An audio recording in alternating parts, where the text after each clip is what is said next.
already gotten a couple personal people that I don't even talk to criticize the way I handled the gentleman today. But for those of you that spend $600 a month on Starbucks, you know, there's I don't know if you've never dealt with bad guys before.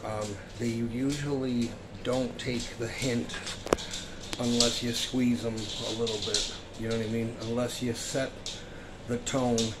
And my biggest watching this stuff over here. My biggest regret was I should have smacked him a lot earlier and set the tone for that.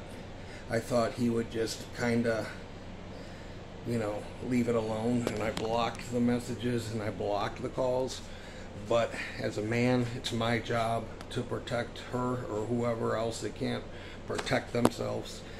And I should have gave him a couple love taps earlier. That's my biggest regret, is that I didn't go nuts on him, but I kind of just sent, like I did today, you know.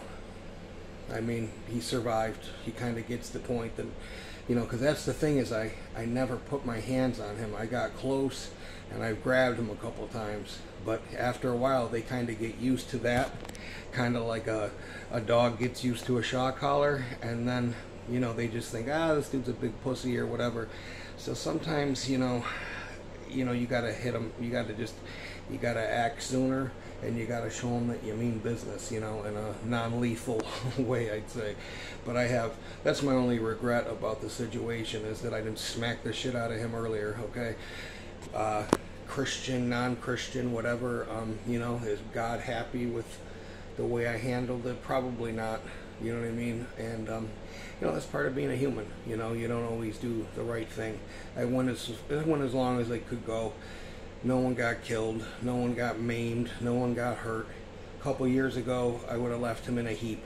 You know what I mean? Like I would have dumped him somewhere. You know, and I feel like I showed pretty good self-control. Even my girlfriend said, "That's all you did to him?" And I said, "Yeah." I said, "What do you think I was going to do? Kill him?" You know.